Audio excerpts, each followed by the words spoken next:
Hi friends, मैं परविंदर खारी। Friends, आज की हमारी गेम मिखाइल टाल और जैन हेन डोनार के बीच की है।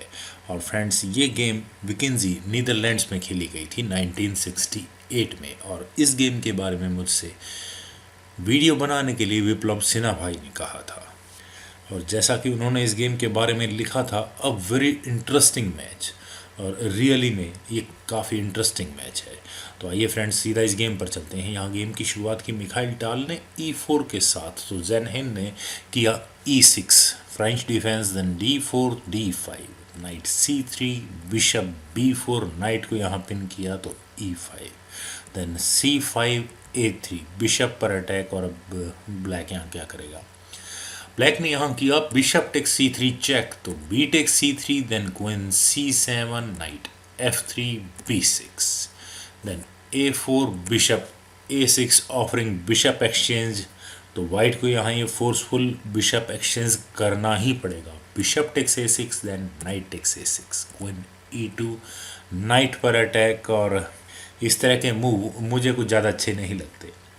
ब्लैक को यहाँ इस A6 स्क्वायर पर ही लगातार 3 मूव से अपने पीसेस मूव करने पड़ रहे हैं।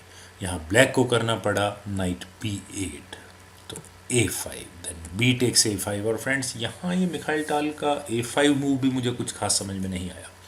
मुझे ऐसा लगा कि शायद वो यहाँ अगले मूव में चेक देंगे, क्वीन B5 चेक।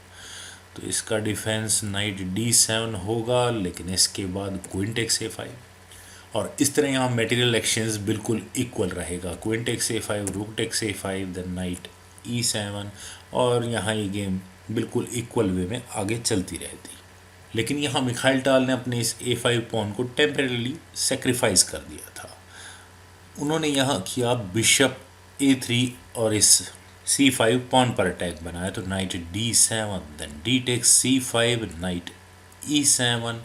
और फ्रेंड्स, यहाँ इस सब मटेरियल एक्सचेंज में वाइट के C फाइल पर पॉन ट्रिपल हो चुके हैं। तो अब यहाँ मिखाइल टाल को क्या करना चाहिए था? मेरे ख्याल से मिखाइल टाल को यहाँ C4 करना चाहिए था, और एटलीस्ट यहाँ ये ट्रिपल हो चुके पॉन्स को जल्दी से जल्दी सही कंडीशन में लाना चाहिए था। लेकिन यहाँ मिखाइल टाल ने किया था C6 और अपने C पॉन को भी सेक्रीफाइस कर दिया। क्वीन टेक्स C6 और इसके बाद यहाँ कैसल किया, यानी कि C3 पॉन को भी सेक्रीफाइस कर दिया। क्वीन टेक्स C3, आखिर ब्लैक इस अपॉर्चुनिटी को क्यों मिस करेगा? Then rook at F goes to D1, and why this move I don't know. Knight C6, then bishop D6। Mikhail Tal ने यहाँ एट लास्ट इस E5 पॉन का तो डिफेंस किया। Queen C4 offering queen exchange, जो कि यहाँ black को करनी भी चाहिए। Then queen E3, queen E4 again queen exchange offer, तो क्वीन B3। और कम से कम ये पोजीशन यहाँ क्वीन एक्सचेंज की तो बिल्कुल भी नहीं हो सकती, और वाइट के लिए तो स्पेशली बिल्कुल भी नहीं। और फ्रेंड्स, यहाँ इस पॉइंट पर क्या ब्लैक इस E5 पॉन को ले सकता है? खासकर उस कंडीशन में जब वाइट ने अपनी क्वीन को B3 स्क्वायर पर प्लेस किया है। अगर यहाँ ब्लैक करे नाइट टेक्स E5, तो यहाँ आखिर वाइट क्या फ़ायदा उठा सकता है? Knight takes E5, okay, white यहाँ करेगा, देन नाइट टेक्स E5, तो क्वीन B7 यहाँ रुक पर अटैक होगा, और अगला मूव होगा यहाँ सीधा चेकमेट करने का। तो अब इसका डिफेंस आखिर ब्लैक कैसे कर सकता है? क्वीन H5 से, लेकिन उसके बाद क्वीन टेक्स 8 चेक, और इस चेक या जो भी चेकमेट जो भी है उससे बचने के लिए यहाँ ब्लैक को करना होगा क्वीन D8, लेकिन इसके बाद क्वीन टेक्स D8 चेक, तो king takes D8, then bishop takes E5। और मेरे ख्याल से अब ब्लैक के पास खेलने की कोई भी वजह यहाँ इस गेम में नहीं बचेगी। तो इसीलिए यहाँ इस पोजीशन से E5 पॉन तो बिल्कुल भी नहीं लिया जा सकता। तो ब्लैक ने यहाँ किया नाइट B6, ताकि वाइट अपनी क्वीन को इस B7 स्क्वायर पर ला ही ना पाए। और ऊपर से अगर यहाँ ब्लैक की पोजीशन को देखा जाए तो उसकी ये क्वीन काफ़ी एग्रेसिवली प्लेस्ड है, तो शायद वाइट को यहाँ अपने नाइट को D2 स्क्वायर पर ले जाकर क्वीन पर कुछ ना कुछ प्रेशर तो बनाना चाहिए था। लेकिन उन्होंने यहाँ किया C4, और C फाइल के उन्होंने सभी पॉन्स ब्लैक को गिफ्ट कर दिए, क्वीन टेक्स C4। और आखिर उनकी प्लानिंग यहाँ है क्या? Queen A3, then queen A6। और यहाँ मेरे ख्याल से ब्लैक की क्वीन बहुत ही गलत स्क्वायर पर गई है।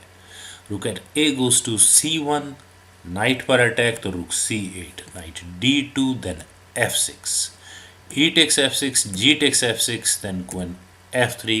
और यहाँ इस F6 पॉन पर अटैक।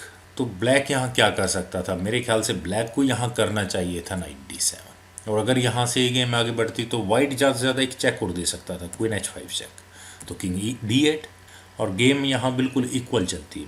मेरे कहने का मतलब है कि ब्लैक के हाथों से नहीं निकलती। लेकिन ब्लैक ने यहाँ किया था किंग D7, उन्होंने यहाँ बिशप पर अटैक बनाया, तो क्वीन टेक्स F6। पता नहीं मिखाइल टाल को यहाँ क्या हो गया है, उन्होंने यहाँ अपने बिशप को क्यों नहीं बचाया। खैर नहीं बचाया तो इसका मतलब ज़रूर यहाँ गेम में कुछ ना कुछ गड़बड़ तो है। सपोज़ अगर यहाँ ब्लैक करे किंग टेक्स D6, तो उसके बाद नाइट E4 चेक, यस, यहाँ ये D5 पॉन तो पिन है, तो king C7, then knight C5, queen पर अटैक होगा। और अगर अब ब्लैक अपनी क्वीन बचे, सपोज B5 स्क्वायर या फिर E2 स्क्वायर, जिस भी स्क्वायर पर बचे, तो अब वाइट यहाँ क्या कर सकता है? Knight F7 check. तो इस चेक से बचने के लिए अब यहाँ ब्लैक को अपने नाइट को ही बीच में लगाना होगा, अदरवाइज वाइट यहाँ अगले मूव में चेकमेट कर ही देगा। तो ब्लैक यहाँ करेगा knight D7, then queen takes D7 check, तो किंग B8, और इस तरह यहाँ ब्लैक इस B7 स्क्वायर का तो डिफेंस कर पाएगा, लेकिन रुक B1 करके ब्लैक को यहाँ अपनी क्वीन गंवानी होगी, और अगले मूव में यहाँ ब्लैक चेकमेट देखेगा ही देखेगा। तो डोनर यहाँ किसी भी तरह से इस बिशप को तो नहीं ले सकते। तो और यहाँ क्या ऑप्शंस हैं ब्लैक के पास? ब्लैक को मेरे ख्याल से यहाँ अपनी क्वीन को ज़रूर बाहर निकाल लेना चाहिए था। उन्हें यहाँ अपनी क्वीन को D2 या E2, जिस भी स्क्वायर पर वो ले जा सकते थे, वहाँ लेकर जाना चाहिए था। लेकिन यहाँ इस पोजीशन से ब्लैक ने किया था रुक eight H goes to E8, और फ्रेंड्स यहाँ ये रुक E8 स्क्वायर पर शायद उनका थ्रेट होगा कि वाइट ज़रूर यहाँ एक चेक देगा अपनी क्वीन से। और फ्रेंड्स, क्या आप यहाँ इस वीडियो में कुछ वाइट के लिए टेक्टिकल अपॉर्चुनिटी देख रहे हैं? वैसे मैं आपको बता दूं कि ये मूव मिखाइल टाल का है, तो इतने आराम से समझ में नहीं आएगा। यहाँ मिखाइल टाल ने किया नाइट E4 और अपने नाइट को सेक्रीफाइस कर दिया। तो क्या ब्लैक यहाँ इस नाइट सेक्रीफाइस को एक्सेप्ट कर सकता है? अगर वो यहाँ करे D टेक्स E4, तो उसके बाद क्वीन F7 चेक, और ये चेक का डिफेंस है रुक E7 या फिर अपने नाइट को बीच में लगाना। लेकिन उसके बाद बिशप टेक्स E7 चेक, तो knight D5, then bishop H4 check, king D6। और अब यहाँ मुझे तो नहीं लगता कि ब्लैक के पास कोई भी तरीका होगा आने वाली चेकमेट से बचने का। तो ब्लैक ने यहाँ किया नाइट E7, और इसके बाद यहाँ मिखाइल टाल को मौका मिला ब्लैक की क्वीन लेने का। उन्होंने यहाँ किया knight C5 check, king queen पर फॉक, तो ब्लैक को यहाँ करना ही पड़ा rook takes C5, then bishop takes C5, knight C4, and final move from Mikhail Tal, उन्होंने यहाँ किया बिशप टेक्स E7। और यहाँ इस मूव के बाद ज़ेन डोनेर ने रिज़ाइन कर दिया, क्योंकि फ्रेंड्स अगर यहाँ से हम इस गेम को आगे बढ़ाएं तो ब्लैक यहाँ क्या करेगा? रुक टेक्स C7, लेकिन उसके बाद रुक टेक्स D5 चेक, और यहाँ इस D6 पॉन के पिन होने का पूरा फ़ायदा मिखाइल टाल उठा सकते हैं।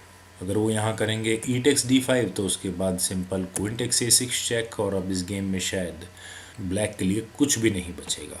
और अगर यहाँ इस पोजीशन से ब्लैक ने अपने किंग को मूव करने का डिसाइड किया, सपोज E8 स्क्वायर पर, तो उसके बाद queen H8 check, king F7, queen takes H7 check, king F6, और ब्लैक कब तक आखिर अपने इस किंग को इधर उधर घुमाता रहेगा? थोड़ी देर में उसे रिज़ाइन करना ही पड़ेगा। क्वीन H4 चेक, और वाइट अगर चाहे तो यहाँ इस नाइट को भी ले सकता है, king F7, then queen H5 check, तो king F6।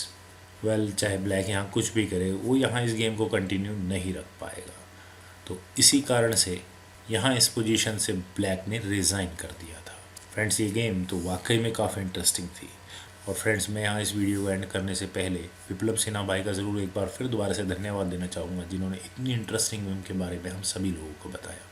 So hopefully friends, आपको ये वीडियो पसंद आई होगी। आप इस वीडियो को लाइक करें, शेयर करें, और मेरे इस यूट्यूब चैनल चेस गुरु को सब्सक्राइब करें। और आपके कमेंट्स का मुझे बेहद इंतजार रहेगा। Thank you for watching and bye for now.